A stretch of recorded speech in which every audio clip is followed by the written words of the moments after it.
Hello good evening friends, स्वागत है आप सभी का आपके अपने यूट्यूब चैनल सीडीपी को हिमांशी मैम पर। तो साथियों, आज हम बात करने वाले हैं यूपी टीईटी के सीडीपी और ईवीएस के कुछ क्वेश्चनों की, जिसमें आपके 15 क्वेश्चन सीडीपी के रहेंगे और 10 क्वेश्चन रहेंगे आज बांध से संबंधित, जो कि आपके एग्जाम में आपने देखा भी होगा। जो आपका अभी पेपर रद्द हो गया था उसमें भी आपके 2 बांध साथ पूछे गए थे। तो आज हम करने वाले हैं प्रमुख बांध, जो 10 हैं आपके, और 15 क्वेश्चन करने वाले सीडीपी के। तो लगातार क्लास में बने रहिएगा, और जितने लोग इस समय जुड़ चुके हैं सेशन को सभी के पास में शेयर कर दीजिए, और जो लोग नए जुड़े हैं चैनल को सब्सक्राइब कर लीजिए और वीडियो को लाइक कर लीजिए। उसके बाद में शुरू करते हैं अपनी आज की क्लास। तो देखते हैं पहला क्वेश्चन क्या रहने वाला है। क्वेश्चन नंबर 1 है, बच्चों के प्रति अध्यापक का मुख्य लक्ष्य क्या है। आपको बताना है कि बच्चों के प्रति अध्यापक का मुख्य लक्ष्य क्या है। ऑप्शन नंबर 1 है परीक्षा में बालकों को पास कराना। ऑप्शन नंबर बी है बालकों को अनुशासन प्रिय बनाना, और ऑप्शन नंबर सी है बालकों की प्रतिभा का विकास करना। ऑप्शन नंबर डी है बालकों में सामाजिक भावना पैदा करना। तो बताना है आपको इस क्वेश्चन का सही आंसर क्या हो जाएगा। बच्चों के प्रति अध्यापक का मुख्य लक्ष्य क्या होता है, आपको यह बताना है। तो इस क्वेश्चन का जो सही आंसर है वह हो जाएगा ऑप्शन नंबर सी। क्या हो जाएगा, बालकों की प्रतिभा का विकास करना। ऑप्शन नंबर सी बिल्कुल सही आंसर हो जाएगा। चलते हैं अगले क्वेश्चन पर। क्वेश्चन है, जब कोई बालक किसी कार्य को अपनी इच्छा से करता है तो उसे कहा जाता है। आपको बताना है कि उसको क्या कहा जाता है जब कोई बालक किसी कार्य को अपनी इच्छा से करता है। तो ऑप्शन नंबर 1 है व्यक्तिगत प्रेरणा। ऑप्शन नंबर 2 है सामाजिक प्रेरणा। ऑप्शन नंबर 3 आंतरिक प्रेरणा, और ऑप्शन नंबर 4 है सकारात्मक प्रेरणा। तो बताइए कौन सा ऑप्शन हो जाएगा इसमें। सभी लोग आंसर करेंगे क्वेश्चन नंबर 2 का। बताइए कौन सा ऑप्शन सही हो जाएगा इसमें। तो इस क्वेश्चन का जो सही आंसर है वो हो जाएगा ऑप्शन नंबर सी। क्या हो जाएगा, आंतरिक प्रेरणा बिल्कुल सही आंसर हो जाएगा इसका, ऑप्शन नंबर सी। इस समय जितने भी लोग क्लास को देख रहे हैं सभी लोग एक बार, जितने भी लोग यूपी टीईटी का एग्जाम देने वाले हैं और आपकी जानकारी में हैं, उनके पास में इस क्लास को शेयर कर दीजिए उनके व्हाट्सएप ग्रुप के ऊपर। उसके बाद में चलते हैं अगले क्वेश्चन पर। तो देखते हैं अगला क्वेश्चन। क्वेश्चन नंबर 3 है, शिशुओं के व्यवहार में जो संपूर्ण गति प्रकट होती है उसकी व्याख्या निम्न में से किस आधार पर की जा सकती है। पहला ऑप्शन दिया गया शिशु के उच्चतम उत्तेजना के आधार पर। दूसरा ऑप्शन है शिशु के केंद्रीय स्नायु तंत्रिका विकास के आधार पर। तीसरा ऑप्शन है शिशु में विद्यमान अधिकतम ऊर्जा शक्ति के आधार पर, और चौथा ऑप्शन है शिशु के मस्तिष्क में निम्नतम विभेदनशीलता के आधार पर। तो इस क्वेश्चन का सही आंसर क्या हो जाएगा, सभी को करना है इसका आंसर। सभी लोग आंसर कीजिए इस क्वेश्चन का क्या होगा सही आंसर।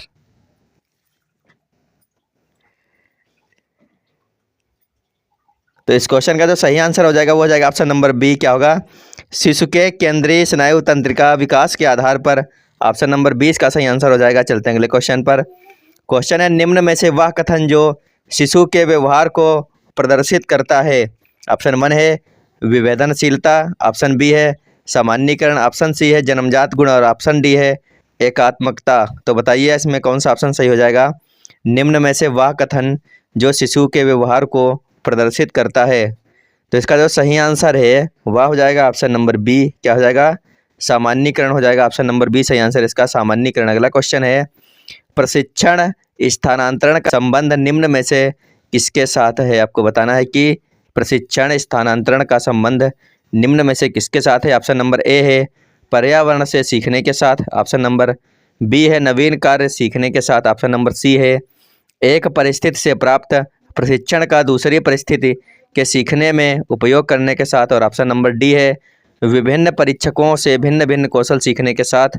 तो इस क्वेश्चन का जो सही आंसर हो जाएगा वह हो जाएगा ऑप्शन नंबर सी। क्या हो जाएगा, एक परिस्थिति से प्राप्त प्रशिक्षण का दूसरी परिस्थिति के सीखने में उपयोग करने के साथ। ऑप्शन नंबर सी इसका बिल्कुल सही आंसर हो जाएगा। अगला क्वेश्चन देखते हैं। क्वेश्चन है, माध्यमिक स्तर पर छात्रों में याद करने का सबसे अच्छा तरीका है। ऑप्शन नंबर 1 है रटना। ऑप्शन नंबर बी है समझना। ऑप्शन नंबर सी है जोर जोर से पढ़ना, और ऑप्शन नंबर डी है लिखकर याद करना। तो आपको बताना है माध्यमिक स्तर पर छात्रों में याद करने का सबसे अच्छा तरीका कौन सा है। तो इस क्वेश्चन का जो सही आंसर है वह हो जाएगा ऑप्शन नंबर बी। कौन सा हो जाएगा, समझना। ऑप्शन नंबर बी बिल्कुल सही है, समझना। अगला क्वेश्चन है, आपकी कक्षा का एक बालक मनोज किसी प्रश्न को हल कर लेता है, उसका सर्वोच्च पुरस्कार क्या है। तो इसका आंसर कीजिए सभी लोग। क्या हो जाए, क्वेश्चन क्या है कि आपकी कक्षा का एक बालक मनोज किसी प्रश्न को हल कर लेता है तो उसका सर्वोच्च पुरस्कार क्या है। ऑप्शन 1 है उसे उस प्रश्न के पूरे अंक मिल जाते हैं। दूसरा है, उसे उस प्रश्न का सही उत्तर मिल जाता है। तीसरा है, उसका शिक्षक उसकी प्रशंसा करेगा।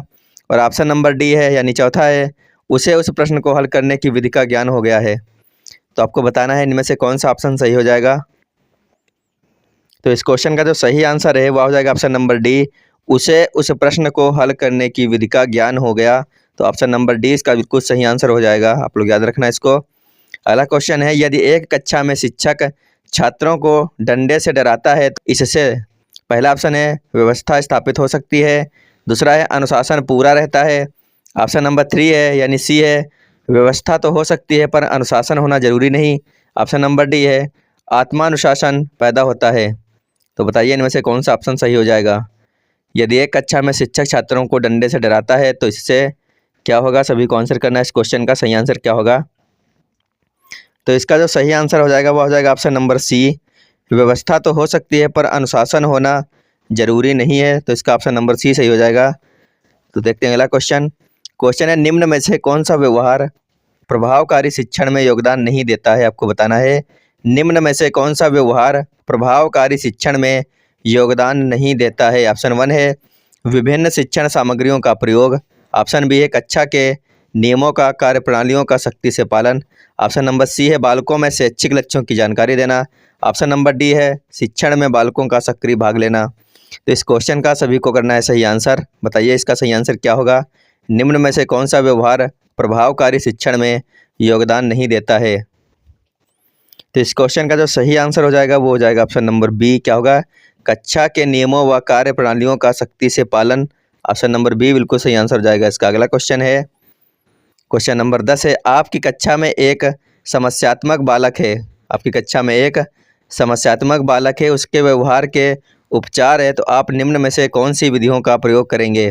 पहली विधि है विद्यालय उपचार विधि, दूसरी है परिवार उपचार विधि, तीसरी है सरकार उपचार विधि और चौथी है समाज उपचार विधि। तो बताइए कि आपकी कक्षा में एक समस्यात्मक बालक है, तो आप इनमें से कौन सी विधि का प्रयोग करेंगे। तो इस क्वेश्चन का सही आंसर है ऑप्शन नंबर ए, विद्यालय उपचार विधि। ऑप्शन नंबर ए बिल्कुल सही हो जाएगा, विद्यालय उपचार विधि। चलते हैं अगले क्वेश्चन पर। क्वेश्चन है, विशिष्ट बालकों के लिए पूर्व पृथकीकरण शिक्षा व्यवस्था के लिए प्रमुख उपाय है। ऑप्शन 1 है अतिरिक्त कक्षा योजना। ऑप्शन बी है विशेष कक्षा योजना। ऑप्शन सी है विशेष विद्यालय योजना और ऑप्शन डी है आवासीय विद्यालय योजना। तो बताइए इनमें से कौन सा ऑप्शन सही हो जाएगा।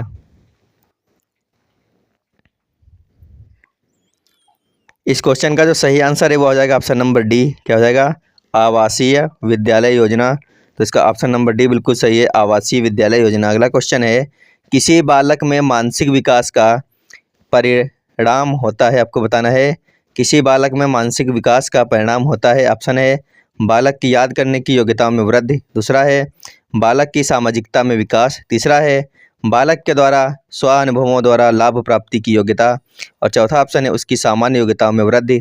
इस क्वेश्चन का सभी लोग आंसर कीजिए और एक बार सेशन को सभी साथियों के पास में शेयर कर दीजिए और वीडियो को लाइक कर लीजिए। अगर नए जुड़े चैनल पर तो चैनल को सब्सक्राइब कर लीजिए। तो इस क्वेश्चन का सही आंसर क्या होगा आपको बताना है। जो लोग ऑप्शन नंबर सी कर रहे हैं, बालक के द्वारा स्व अनुभवों द्वारा लाभ प्राप्ति की योग्यता, ऑप्शन नंबर सी बिल्कुल सही हो जाएगा इसका। चलते हैं अगले को। मानसिक दृष्टि से पिछड़े बच्चों की पहचान की जा सकती है। तो बताइए मानसिक दृष्टि से पिछड़े बच्चों की पहचान किस प्रकार से की जा सकती है, आपको बताना है। इस क्वेश्चन का सही आंसर क्या हो जाएगा। मानसिक दृष्टि से पिछड़े बच्चों की पहचान की जा सकती है। ऑप्शन 1 है संवेदनशीलता के आधार पर, ऑप्शन 2 है निष्ठा के आधार पर, ऑप्शन नंबर 3 है शक्ति के आधार पर और ऑप्शन नंबर 4 है अनुशासनहीनता के आधार पर। तो बताइए मानसिक दृष्टि से पिछड़े बच्चों की पहचान की जा सकती है। इस क्वेश्चन का जो सही आंसर है वो हो जाएगा ऑप्शन नंबर डी, अनुशासनहीनता के आधार पर मानसिक दृष्टि से पिछड़े बच्चों की पहचान की जा सकती है। तो ऑप्शन नंबर डी इसका सही हो जाएगा, अनुशासनहीनता। आगे देखते हैं। क्वेश्चन है, प्रतिभावान बालकों की पहचान कैसे की जा सकती है। तो आपको बताना है प्रतिभावान बालकों की पहचान कैसे की जा सकती है। इसका सही आंसर क्या हो जाएगा, आंसर कीजिए सभी लोग। ऑप्शन है बुद्धि परीक्षा के आधार पर, दूसरा है अभिरुचि परीक्षण के द्वारा, तीसरा है उपलब्धि परीक्षण के द्वारा और चौथा ऑप्शन है उपरोक्त सभी के द्वारा। तो बताइए प्रतिभावान बालकों की पहचान कैसे की जा सकती है। इस क्वेश्चन का जो सही आंसर है वह हो जाएगा ऑप्शन नंबर डी, क्या हो जाएगा, सारे के सारे ये यानी कि बुद्धि परीक्षण, अभिरुचि परीक्षण और उपलब्धि परीक्षण, इन सभी के द्वारा प्रतिभावान बालकों की पहचान की जा सकती है। तो इसका ऑप्शन नंबर डी जो है बिल्कुल सही हो जाएगा। तो साथियों, ये थे हमारे 14 या 15 क्वेश्चंस जो कि आपके यूपी टीईटी के सीडीपी से संबंधित थे। अब हम करने वाले हैं अपने यूपी टीईटी के ही कुछ क्वेश्चन जो लगातार आपके एग्जाम में बनते आ रहे हैं, जो कि बांधों से संबंधित हैं, भारत के प्रमुख बांधों से संबंधित क्वेश्चन है। तो क्लास को शुरू करने से पहले, इसके आगे के क्वेश्चन शुरू करने से पहले, अगर अभी तक आपने सेशन को शेयर नहीं किया है तो सभी के पास में शेयर कर दीजिए और वीडियो को लाइक कर लीजिए। फिर देखते हैं अपने आगे के 10 क्वेश्चंस कौन से रहने वाले हैं। तो चलिए शुरू करते हैं क्लास। पहला क्वेश्चन है, भारत का सबसे लंबा बांध कौन सा है? आपको बताना है भारत का सबसे लंबा बांध कौन सा है। ऑप्शन नंबर ए है भाखड़ा नागल, दूसरा हीराकुंड, तीसरा है नागार्जुन सागर और चौथा है कोसी। तो बताइए भारत का इनमें से सबसे लंबा बांध कौन सा है? तो इस क्वेश्चन का जो सही आंसर है वो हो जाएगा ऑप्शन नंबर बी। क्या हो जाएगा? भारत का सबसे लंबा बांध है हीराकुंड। कौन सा है? हीराकुंड बांध जो है ये भारत का सबसे लंबा बांध है, हीराकुंड बांध। याद रखेंगे आप लोग इसको। अगला क्वेश्चन है, मैटूर बांध कहाँ स्थित है? आपको बताना है मैटूर बांध कहाँ पर स्थित है। ऑप्शन 1 है केरल में, ऑप्शन 2 है कर्नाटक, ऑप्शन 3 है तमिलनाडु और ऑप्शन 4 है उड़ीसा। तो बताइए मैटूर बांध इनमें से कहाँ पर है?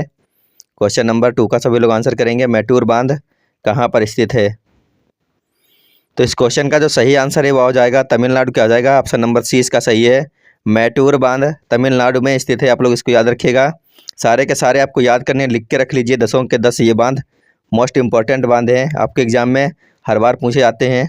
आगे है, अलमाटी बांध किस नदी पर स्थित है? आपको बताना है अलमाटी बांध किस नदी पर स्थित है। ऑप्शन नंबर 1 है गोदावरी, ऑप्शन नंबर 2 है कृष्णा, ऑप्शन नंबर 3 है कावेरी और ऑप्शन नंबर 4 है नर्मदा।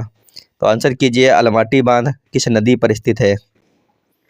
तो इस क्वेश्चन का जो सही आंसर है वह हो जाएगा ऑप्शन नंबर 2, यानी कि अलमाटी बांध कहाँ है? कृष्णा नदी पर स्थित है।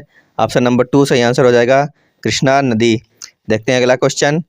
क्वेश्चन नंबर 4 है, सही कूट चुनिए। आपको बताना है इनमें से सही कूट क्या हो जाएगा। एक तरफ बांध दिए गए हैं, एक तरफ नदियाँ दी गई, इधर बांध हैं और इधर नदियाँ हैं, तो इनका मिलान कीजिए। एक तरफ बांध का नाम है हीराकुंड, दूसरा है पोंग, तीसरा है टिहरी और चौथा है थीन। नदियां हैं व्यास, भागीरथी, रावी और महानदी। तो आप लोग इसका आंसर कीजिए, कैसे कैसे मिलान करना इसका है। तो हीराकुंड जो बांध है वो कहाँ पर बना हुआ है? वो बना हुआ महानदी पर, यानी इसको मिलाना है 4 के साथ में। उसके बाद में अगर बात करी जाए पोंग की, तो पोंग कहाँ पर है? तो ये है व्यास नदी पर है इसका, यानी इसको मिलाना 1 के साथ में। टिहरी बांध की अगर बात करें तो टिहरी बांध बना है भागीरथी नदी पर, इसको मिला दो 2 के साथ में। और अगर थीन परियोजना की बात की जाए तो ये बनी है रावी नदी पर, तो इसका हो जाएगा 3 वाला। तो इसका अब देख लीजिए कौन सा हो जाएगा। तो इसका हो जाएगा ए का 4, बी का 1, सी का 2, डी का 3। तो इसका हो जाएगा ऑप्शन नंबर ए, यानी कूट ए इसका सही है, ये वाला पहला वाला जो है इसका ये सही है, ए वाला। चलते हैं अगले क्वेश्चन पर। क्वेश्चन है, मैथान, बाल पहाड़ी एवं तिलैया बांध किस नदी पे स्थित है? आपको बताना है मैथान, बाल पहाड़ी एवं तिलैया बांध किस नदी पर स्थित है। ऑप्शन ए है दामोदर, ऑप्शन बी है बराकर और ऑप्शन 3 है कोनार और ऑप्शन 4 है नर्मदा। तो बताइए मैथान, बाल पहाड़ी, तिलैया बांध किस नदी पर स्थित हैं। तो इस क्वेश्चन का जो सही आंसर है वो हो जाएगा ऑप्शन नंबर बी। क्या हो जाएगा? बराकर नदी हो जाएगा। क्या हो जाएगा? बराकर नदी पर स्थित है, ऑप्शन नंबर बी इसका सही आंसर हो जाएगा, बराकर। आगे देखते हैं। क्वेश्चन है, मैटूर बांध किस नदी पर स्थित है? मैटूर, शायद क्वेश्चन अभी आपको करवा चुके हैं। तो मैटूर बांध कहाँ पर है? कावेरी नदी पर स्थित है, आप लोग इसको याद रखेंगे। अगला क्वेश्चन है, हीराकुंड बांध किस राज्य में स्थित है? हीराकुंड बांध किस राज्य में स्थित है? पहला है उड़ीसा, दूसरा है झारखंड, तीसरा है उत्तराखंड और चौथा है पश्चिम बंगाल। तो बताइए हीराकुंड बांध किस राज्य में स्थित है। इस क्वेश्चन का सही आंसर हो जाएगा option number B, option number A हो जाएगा। हीराकुंड बांध जो है वो उड़ीसा में स्थित है। कहाँ पर है? उड़ीसा में है, तो इसका ऑप्शन नंबर ए सही होगा, हीराकुंड बांध उड़ीसा में स्थित है। अगला क्वेश्चन देखते हैं। क्वेश्चन है, नागार्जुन सागर बांध भारत के किस राज्य में स्थित है? सभी लोग आंसर करेंगे। नागार्जुन सागर बांध भारत के किस राज्य में स्थित है? ऑप्शन नंबर ए है तमिलनाडु, बी है आंध्र प्रदेश, सी है कर्नाटक और डी है उड़ीसा। तो बताना है आपको नागार्जुन सागर बांध कहाँ पर है। तो ये बांध कहाँ पर है? इसका हो जाएगा ऑप्शन नंबर बी। क्या हो जाएगा? नागार्जुन सागर बांध है आंध्र प्रदेश में। ऑप्शन नंबर 20 का सही है, आंध्र प्रदेश। आगे देखते हैं, क्वेश्चन है हीराकुंड बांध किस नदी पर स्थित है? गंगा, यमुना, महानदी या फिर नर्मदा? हीराकुंड बांध किस नदी पर स्थित है? इस क्वेश्चन का जो सही आंसर है वह हो जाएगा ऑप्शन नंबर सी। हीराकुंड बांध जो है वो कहाँ है? महानदी पर स्थित है, तो इसका ऑप्शन नंबर सी हो जाएगा सही। आगे है, थीन बांध किस नदी पे बना है? आपको बताना है थीन बांध किस नदी पर बना है। अभी हमने जब मिलान किया था तो वहाँ पर था थीन बांध, तो हमने मिलान किया था रावी नदी के साथ में। तो इस क्वेश्चन का जो सही आंसर है वो हो जाएगा ऑप्शन नंबर ए, थीन बांध रावी नदी पर बना है, तो ऑप्शन नंबर ए इसका सही आंसर हो जाएगा।